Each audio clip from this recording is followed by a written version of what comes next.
The More Movement Crew.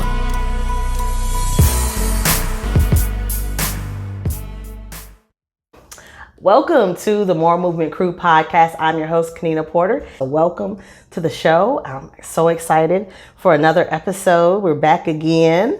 And I just want to say, our following is growing so much. And I'm so appreciative to those who watch the show every week. Thank you for watching our show. Thank you for following us.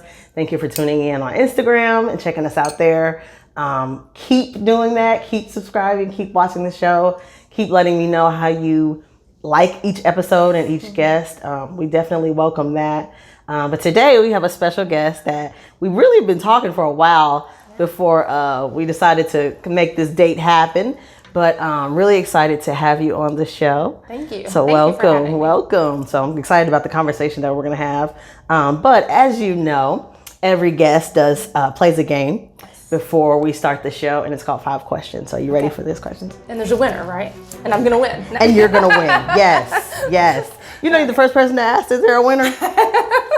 That tells you a little bit about my competitive spirit. Good looking. See, all those guests, they never asked if there was a prize. So, all right. So question number 1, what is the most interesting place you've traveled to and why? So, most interesting place, I was in 5th or 6th grade, and my family, we went to, it's like a 2-week trip to Israel and to parts of Europe. So, I was the only kid on the trip. We were on a big tour bus, and I was with all these adults, and so got baptized in the Jordan River got to get in the Dead Sea, and and that's been, I'm not going to tell my age, but a really, really long time ago. I even have a picture of some military guys on the side of the road. They let me hold their huge gun, and they put their beret on me. So that was probably the most interesting place. That's an awesome memory to have, being younger. It was a really neat experience in different places. Yeah. That we got to stay. One night we went into the hotel, and another woman, she came out and she goes, "There's a lizard in my bed." I'm like, "Do we have to stay here?" So they had spaghetti, and I remember thinking, "Oh, okay, just you wanted food from home." And I thought, spaghetti, yes. And it didn't was taste terrible. They tried to accommodate. But it's like one of those places that I feel like you have to go. It's like a once in a lifetime place that you have to at least travel to. Yeah. My grandmother went, and she to Israel. Yes, she literally has us watch. If you're watching Granny, watch her home video of her trip to Israel, and we sit down and we watch it. She has her photo album. My dad has loves it as it. well. Do you? Yeah. So Israel is definitely a great place. I got to get there. I got to add that to my list. All right. Question number 2. What gets you out of bed every day? My 3-year-old. Every day. I don't know. He won't sleep in. Why can't you sleep in, please? Mommy. Okay, I'm awake. I'm getting up. So it's a very literal that he gets me out of bed. You have an alarm clock. Through your very son. Early alarm clock. Awesome. But he's an adorable, cute alarm clock. So precious. So I wonder how long he's going to continue to be your alarm clock. Because at one point, he may decide you're going to have to be his alarm clock. Unfortunately, I also have a teenager. And so I know that around the teenage years that will happen. Yeah. He's got a little ways to go. So I have a natural alarm clock for several more years. He's ready to get to it. All right. So next question is, what color represents you? So it's interesting. I would say red. But I don't really like red. I don't like to wear red.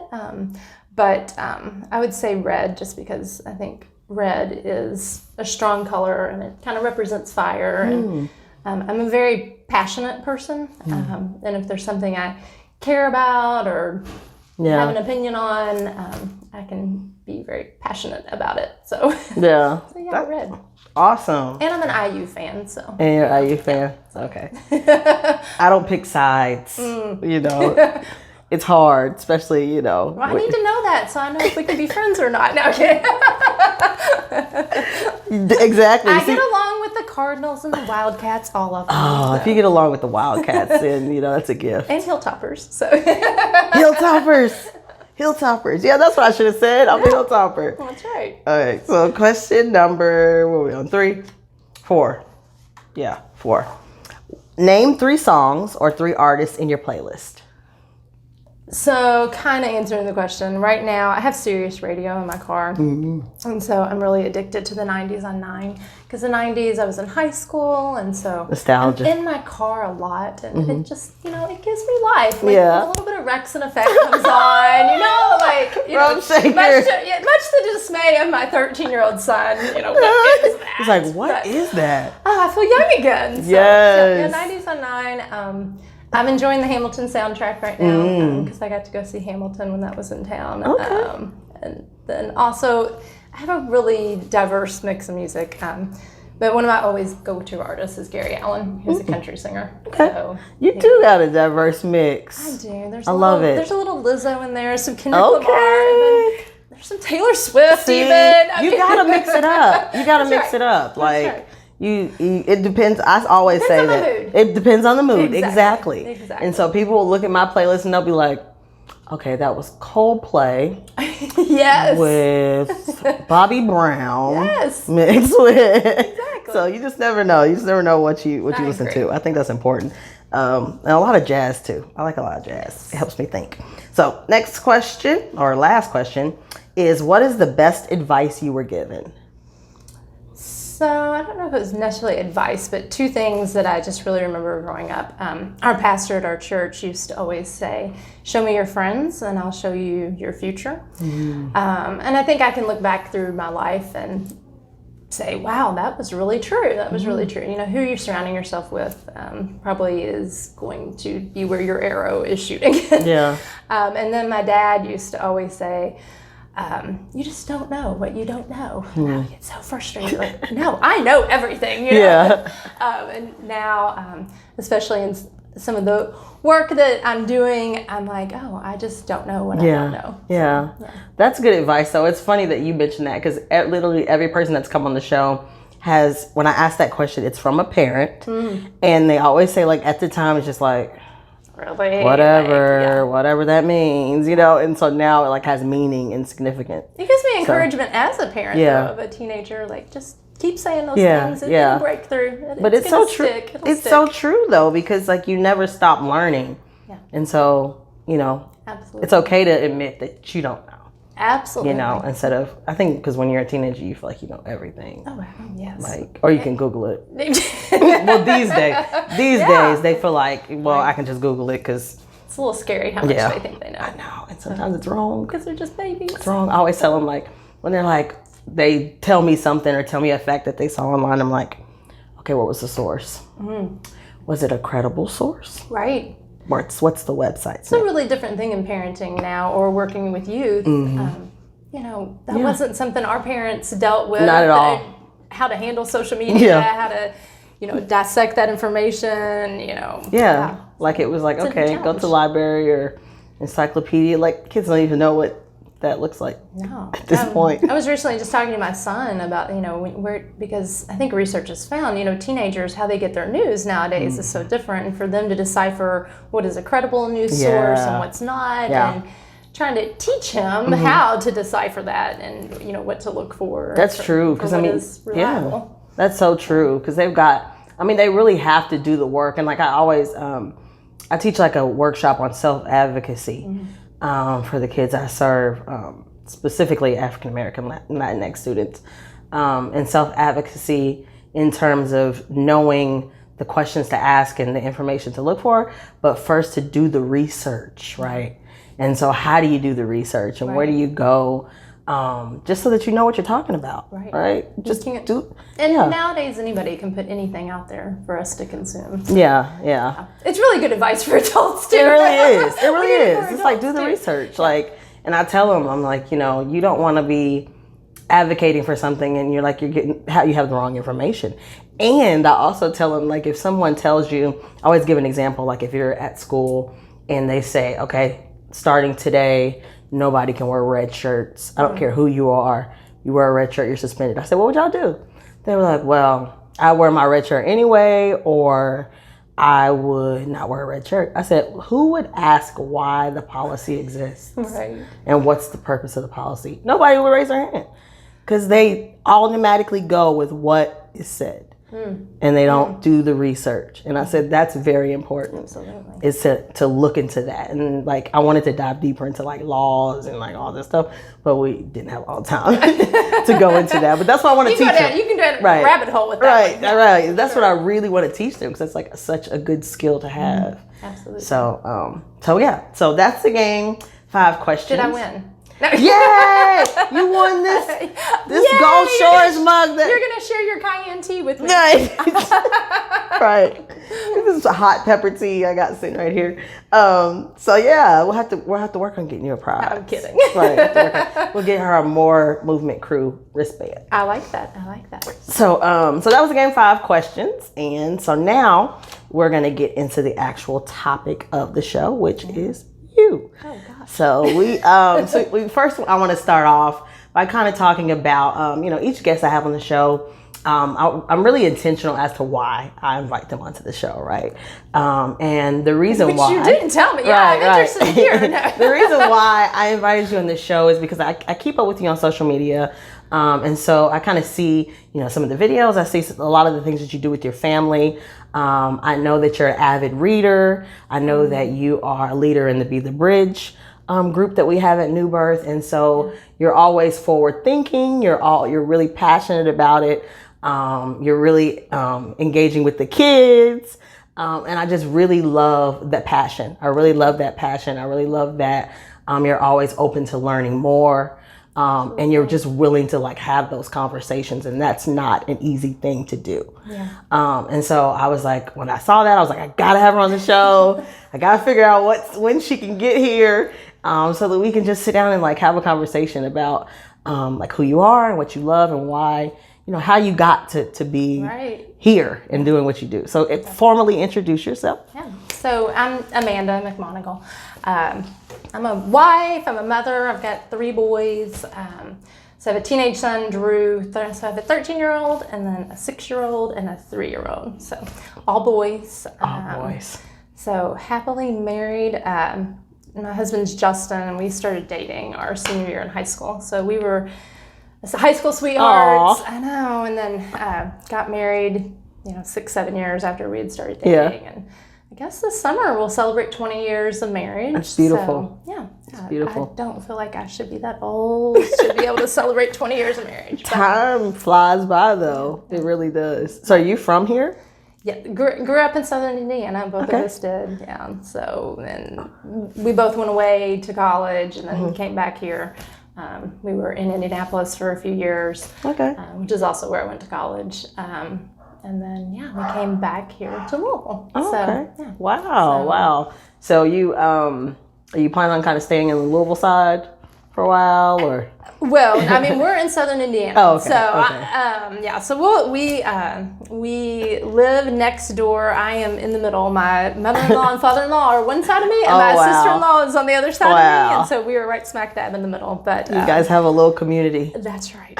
We do. Yeah. That's awesome. So, when you did the introduction, you said that you have 3 boys, yes, right? And so 2 of your boys, they're adopted, or? Yeah. Okay. So I guess one of the other interesting things were what people say is a transracial adoptive family. Mm-hmm. So a lot of people have said, I've never heard that term transracial, but basically it just means that we adopted children outside of our race and our culture. Yeah. So my 13-year-old son is our biological son, and then after that we adopted Callan, and then Beckham came along and we adopted him. And as you said, they're both African American. Okay.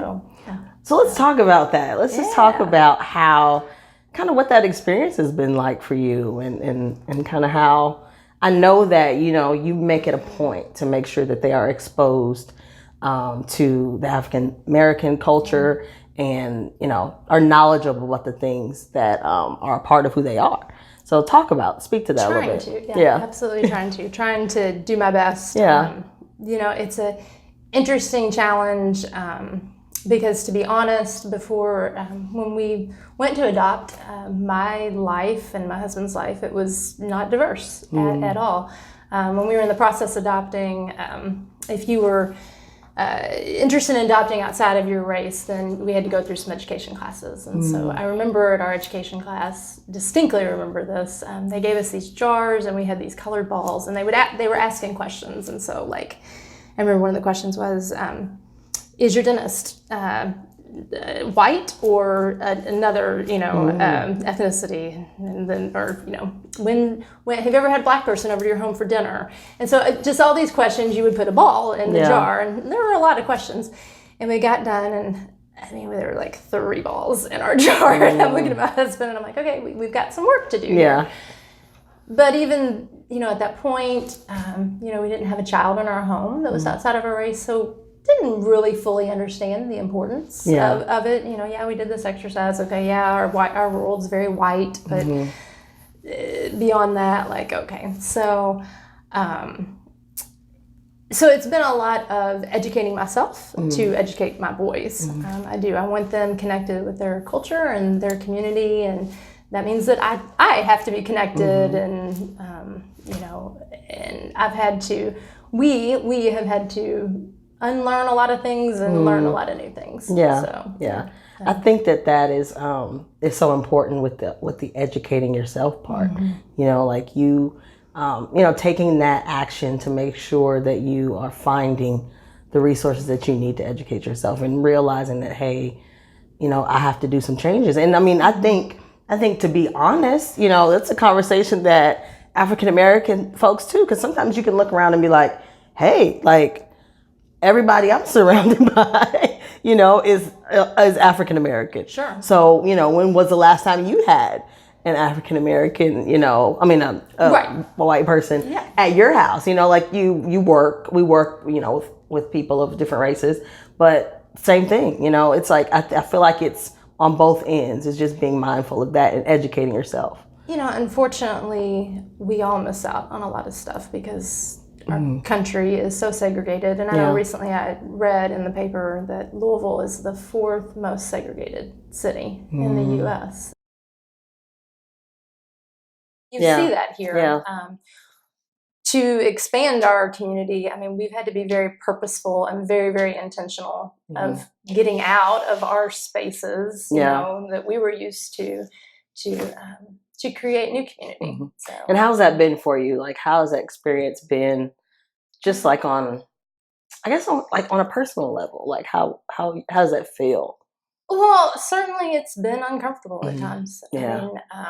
But I see it as my responsibility as the parent of these children. They didn't ask to be taken out of their birth families and out of their culture. And so it's my responsibility to replace that as much as I can, and to bring that into our lives. While it certainly has been uncomfortable at times, I mean, New Birth was not the first predominantly Black church that we visited. I know I'll never forget the first time. It was just at that time my son Drew and Kellen, Beckham wasn't here yet. And we were headed to a church, and I could tell Drew was like visibly uncomfortable. And he was probably about 10 at the time. And I said, buddy, what's wrong? And he goes, I'm really afraid they're going to be mean to us. And I go, well, why do you think they're going to be mean to us? And he said, because we've done a lot of really mean things to them, and we've treated them really poorly. And I said, well, buddy, I can assure you, no one's going to be like overtly mean to you. I said, just, you're going to be okay. We're going to be fine. And so, but, going into those spaces as a white person, I really wanted to respect, for people of color, they have to assimilate into whiteness. And I know that Sunday mornings at church and at Black church, that's a safe space for a lot of people of color and Black people. You go. Yeah, historically, so you don't have to deal with all that stuff. So, and it can just be you guys. So I know it was just really hard. My prayer was always, nobody has to be nice to me. No one has to accept me. But I just hope that they'll embrace my children and, see our hearts of why we're here. So that's just like when you said that your son said that, it's I mean, because he knows, the history, he knows the background. Obviously, you guys do a pretty good job of helping him to understand that. But it was just such a heavy thing for a child to say, and just him understanding. Yeah, it just was a really heavy thing for a child to say, and so it is heavy. Yeah. But children, I think sometimes we can make the mistakes or make the mistake of not having those conversations with children because we think they can't handle it. Yeah, when they can, Yeah. and they there are shameful things that have happened in our country, but those are things that we have to address and we have to discuss, and we have to acknowledge them to move forward and try to. And I think it's super important when we see it that way, because it creates like this generational healing in a generation that's willing to have that conversation. So now your son can go forward and have that conversation. I know that like within the household, it's a learning experience for everybody, right? Absolutely. Everybody is learning, everybody's growing, everybody's figuring out how to navigate through the world, in this space. So I think that's super, super important. But let's talk about, since we already started talking about the church. Churches, Sunday morning is one of the most segregated days in American history, just with cultures. It still is. And so you have, if you want to explain a little bit about Be the Bridge and kind of how that got started. And so I was introduced to Be the Bridge. Be the Bridge is a nonprofit organization. It was founded by a Black woman, Latasha Morrison. She was in a predominantly Black church and decided she saw what was going on within the church, just the continued segregation, and so she felt like she needed to go into more of a white space and be a bridge. And so she created this organization. And basically what Be the Bridge does is it examines racial disparities and inequalities, and it does so through the lens of the gospel. And so one of the things, they have a really active Facebook group with a lot of resources. I love what they do. When you join the group, you have 3 months of silence, and you have all kinds of homework, things that you have to watch, read, listen to, and you cannot comment on anything. You can click like or sad face, but that's it. No commenting for 3 months. Wow. And it's usually very interesting because, when you first join, you think you have a lot to say. And then after those 3 months, you're like, not so much. Right. I'm just going to sit here and listen a little bit because we white people need to learn how to listen. So I can't argue with that. Like I just had like when you said that, I remember having an experience when you talked about when she founded the group. I remember when I was living in Bowling Green, and I was disconnected from my home church that I grew up in, and I was like just searching for a church, and a friend of mine invited me to his church, and he's a white guy, and we become really, really close, and so it wasn't an issue for me to go. And I went to the church, and there was no African American, like it was one man. And I remember feeling like I would literally like sit in the car and be like, can I go in and do this? And I remember I questioned like my beliefs. I questioned who I was. I felt like I even questioned, like, should I wear this? I think I had natural hair at the time. And I was like, so I really, really felt different. And so I struggled with it. But I kept on coming because I was like, well, God, maybe there's something that you want me to do. Maybe you want me to, be a bridge. Right, and so I think what ended up happening is it wasn't getting diverse. It really there was no changes. And so I was like, I can't continue to stay here. Right. And so I ended up, letting the pastor know. I had taken the classes. I took the time to understand what they believed. I went through all the classes. I joined the church, and I just couldn't, I just could not do it. And so when we talk about that, it's just, I felt uncomfortable. I felt so different, and they didn't do anything. Sure. They didn't say anything. I would get stares, I would get those stares because I had a lot of older members, and you could tell that it was a generation church where, families went. But I just felt uncomfortable. I would think as Latasha, I think, really felt called to do that because I think as a person of color, that's your.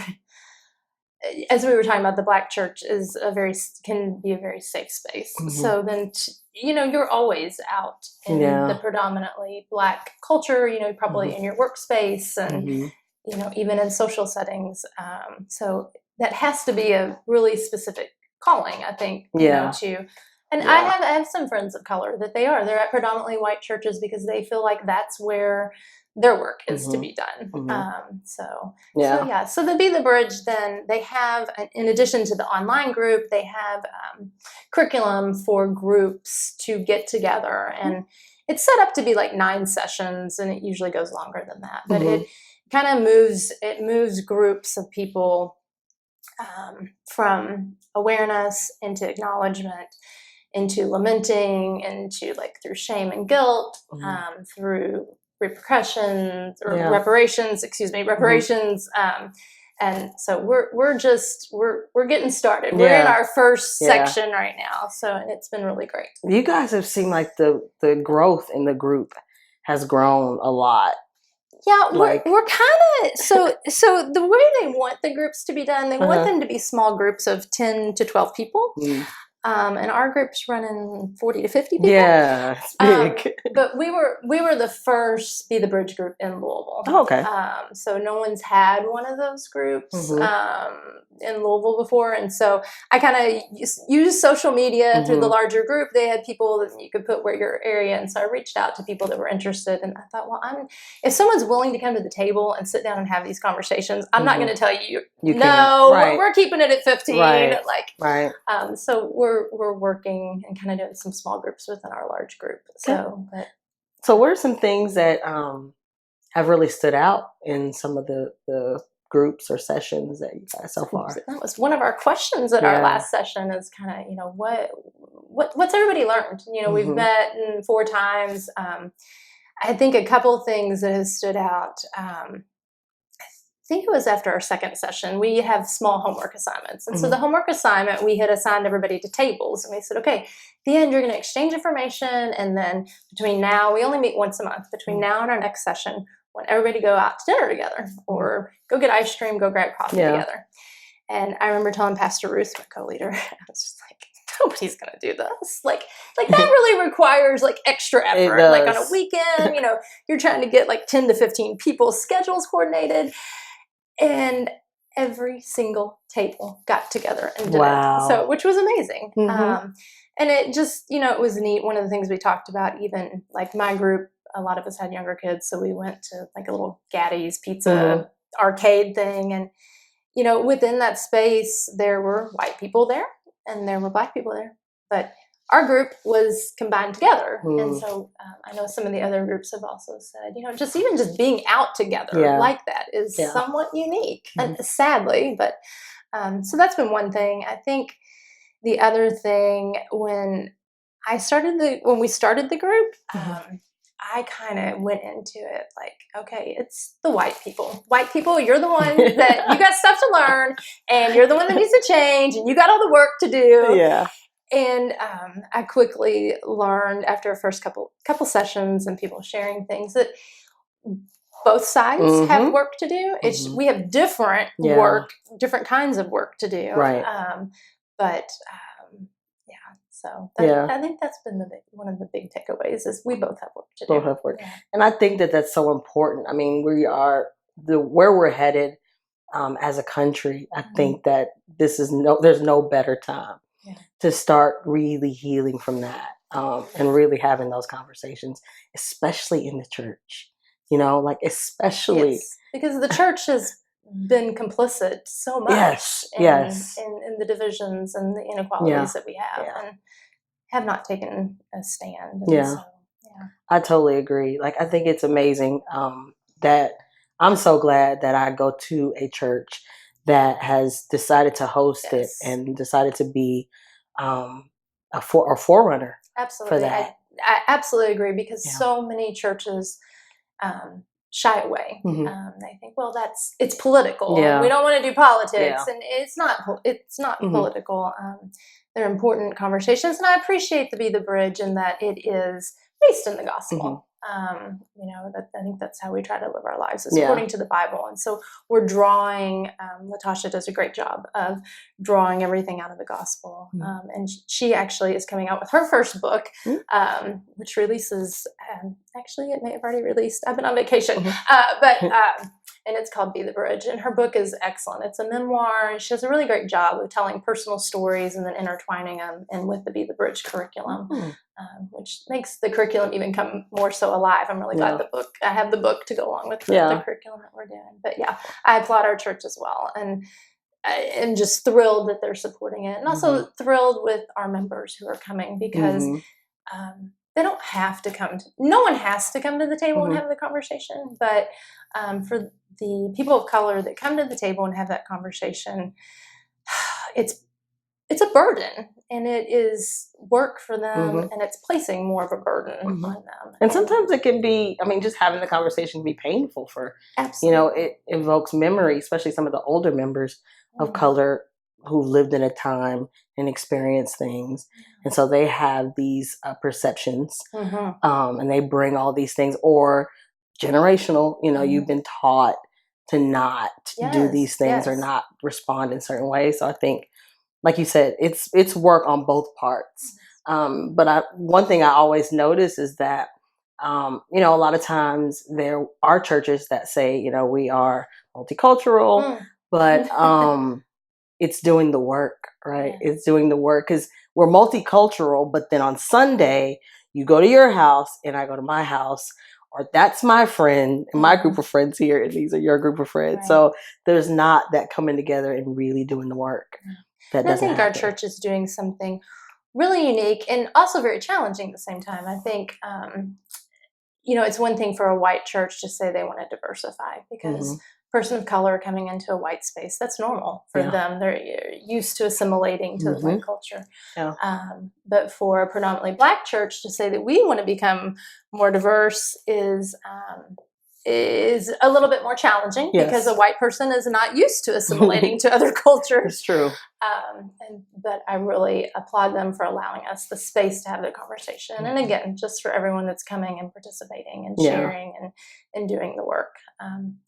And I think one of the things that I've also heard from participants is there is a ton of work that needs to be done, but the conversations that we have, we leave feeling more hopeful. Like, okay, that person's like, oh, I saw a light bulb go off in that person. Like, they're getting it. If they can get it. And I always say, if I can learn what I've learned, because I had a lot to learn. I still have a lot to learn. I'll never be done learning. But if I can learn, then anybody can. So what would you like, right? If you could just envision what you'd like for the group to do, or where you'd like for this group to go, what would that be?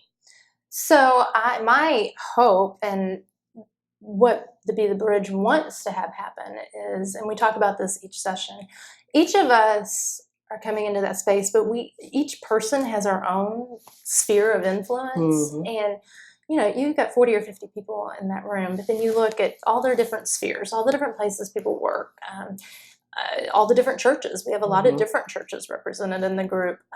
So really what I hope now is, once we're done, they're going to go out and they'll start create their own groups. Yeah. And just see, I call it the ripple effect. Like when you throw a stone in the water and it ripples. I think there are a lot of ripples that can happen. That's awesome. Yeah.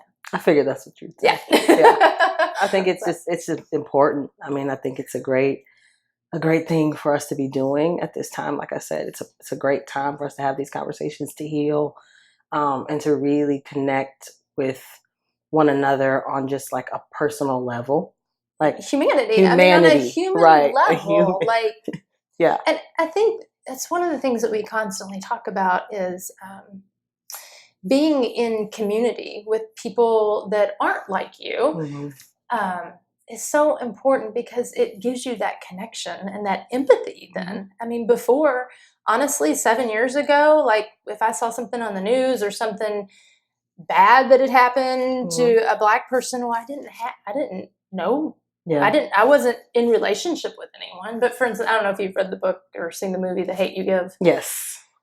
But I read the book and then saw the movie, you know, a couple years later when it came out. And I mean, I said to Justin, I said, those are like the teenage teens that are at church. Like I have names that like that, you know, now I have names that those people represent. So just that connection and that community. I think it definitely does. I mean, when you know somebody's story, it just reframes like everything. It reframes how you see them. Yeah, it's great. It's a powerful thing. So you are an avid book reader too. Like you. That is a new. I don't want to say it's a hobby, but yeah. So you read. So is there any books that you have read, or any books that you recommend for our audience? So I'll have to tell you how if someone would have told me 10 years ago, like, you're going to be an avid reader, like, no, I'm not. I don't even like reading. Somebody had told me I was going to be an author. Well, and congratulations to you on your book, because it was excellent. Thank you. I enjoyed reading your story and, you know, how you got to where you are. So, but my love of reading actually started, I met a Black woman who really challenged me about, what do you think you're doing having Black children? And what do you know about raising a Black child? And what are you going to do when this happens? And what are you going to do when he's called the N-word? You don't know what that's like. You don't know. And so I walked away from that conversation, because the first time I met her, that was an hour that she pretty much peppered me with questions.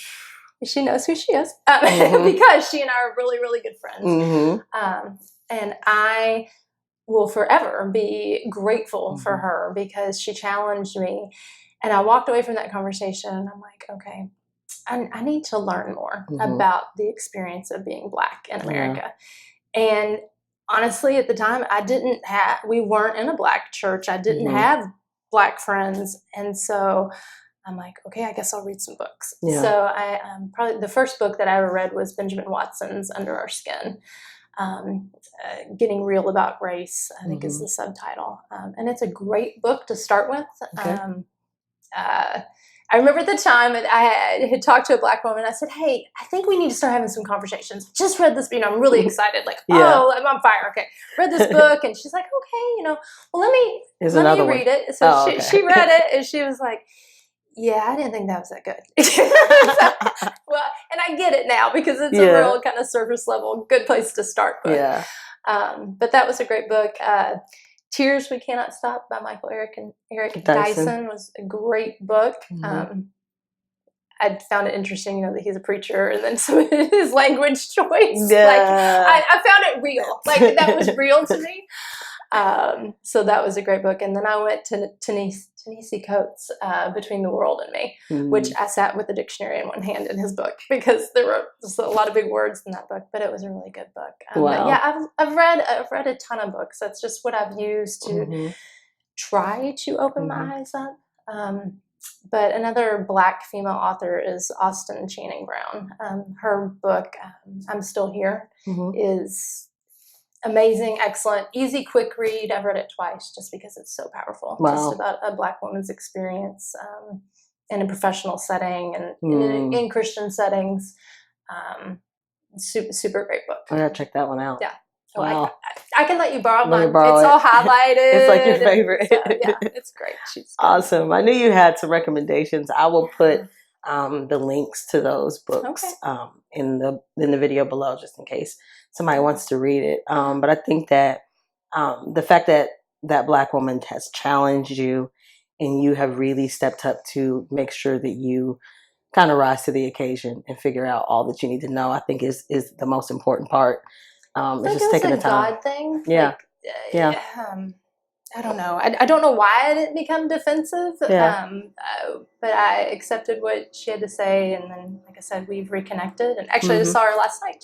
She's a really good friend. And I really have appreciated the influence that she has had on my life. If she wouldn't, my children should forever be indebted to her as well. If she wouldn't have challenged me, we probably wouldn't be where we are. That's great. I mean, and I feel like she, just like you feel like it was a God thing for her, it felt like she probably felt like it was part of her purpose to really equip people that have African American children to really know what that is, what that requires. So I think that's important. I think sometimes our family can be an anomaly to people. Like to me, it's my family. These are my children. Yeah, you don't say it's our anything family. different. Yeah. We're also connected with other transracial adoptive families. So it doesn't necessarily seem that unique to me. But then when I talk to other people, I realize, like this is somewhat of a unique thing. Like, so. Somewhat, definitely. So how have the boys experienced anything, maybe like in school? Even your oldest son, has he experienced anything in school? In terms of having Black brothers? No, he hasn't. Not that I'm aware of. Okay. Unfortunately, and not, I guess, to be expected. My 6-year-old has had some things happen. We actually, as I mentioned to you earlier, we just got back from vacation, and we were walking out of a restaurant the other night, and it was my 6-year-old, and then me, and then my 13-year-old, and there were a couple men facing us, and so they saw us walking towards them, and when my 6-year-old got next to the guy, he just stepped over into him, and sometimes it's good to not be quick in your responses, but I kind of said, excuse us. Yeah. Like, he knew that, it's like, but as a mom, for you as a mom, you were like, look, probably like, excuse me. Well, and sometimes I'm just so taken aback. Like, did you really just do that? But yeah, we've had a couple other things with my 6-year-old. We were at a Pacers game, and a white woman in front of us turned around and grabbed his legs and told him to quit kicking her chair, which he wasn't even sitting right behind her. Yeah. And I did better. I did better that time. So, but yeah. Yeah. We had someone in our home, an insurance assessor, say that, how did he said something about, he was taking pictures of the house because he's doing an insurance thing. And he said, well, if I get a picture of you, I'll have to put you on my monkey page. Oh. And my husband, and I said, excuse me? And he, well, I go, what's your monkey page? And he, well, I mean, no, I don't know. And so, that time he was still in our home for quite some time after it happened. And so I did take the opportunity away from my son. And I said, well, I don't know if you know why what you said was problematic, but let's talk about this. So I explained to him the history behind that. So that's important. Educating people, Yes. Yeah. Yes. Like I said, I have to educate myself to educate others. So and I know there will unfortunately be more things to come, but I also see for my 13-year-old son, he's learning how to be an advocate for his brothers as well as other people. Yeah. Because we talk a lot about in our home about standing up for others that. Whether it's race related or gender related or sexual orientation related, whatever that is, right? Exactly. Standing up for other people. Yeah. So, and definitely, I think that it's you're raising 2 Black boys, and that is difficult. Society has really. I didn't understand when we were in the process of adopting. You could have your name put on a list to adopt a white baby, and your name put on the list to adopt a non-white child. You could be on both. Okay. But like the white list had probably about 150 people on it, and for the non-white list, maybe like 25. Wow. And I remember thinking, I thought at the time that it was people just didn't want other people to know they had adopted, because obviously if you adopt outside your race, people are gonna, you can just look at our family and know stare at you. She didn't have that baby. And I remember reading at one point that a Black boy was the least adoptable child in the U.S. And I remember thinking, they're so cute. Like, what?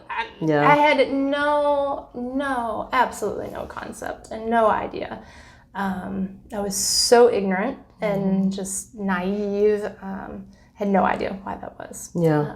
And I've learned. I've learned. So, yeah. And it's just super sad because one of the things we talk about in Be the Bridge is the Imago Dei. We are all created in the image of God. And God created us all. He loves all of us equally and values all of our lives equally. And we humans have come in and made these classifications of value. And it really, that breaks God's heart. Because this is not, what he sees going on is not his desire for his children. Not at all. Not at all. And when we get to heaven, like, we're going to be together. So, like Latasha Get used to it. Yeah, exactly. Get used to it. Exactly. Yeah. Get used to it, because I hope to see you there. So. How about we make sure that we see each other there? Yeah. How about we work on that accountability and making sure? But this was so good. This was so good having this conversation. I just love your energy. I love your spirit. I love your passion. And I just pray that the ministry takes flight, and just, you just continue to do the work that you're called to do. And that's educating that's educating, other people about, why it's important to educate yourself, right? And what you don't know, figure it out, study it, research. I never would have thought, somebody would have told me 20 years ago when I first got married, oh, you're going to, go through infertility and it's going to lead you to adopting. You're going to adopt outside your race, and then you're going to join a black church, and you're going to help lead a group to discuss racial. What? Me? Then you're going to write a book. I'm writing a book? Yeah, maybe she's going to write a book. Okay. But I always say God's plans are so much greater than what our little brains can ever imagine or dream of. So there is more. There is more, and just to try to be open to that and just to his leading. So, yeah. Well, thank you so much for coming on the show. Thank you for sharing your story. I will definitely get the links to the books for you guys to check out. But thank you for tuning in. I hope you enjoyed our conversation. I certainly enjoyed our conversation. And definitely will be more to come. If you want to know more about Be the Bridge, I'll put a link so that you can check out more about the group. And hopefully, if you're interested in getting that group started at your church, there'll be resources and information for that to happen. But thank you for tuning in. Make sure you subscribe to our channel. And until next time, be blessed.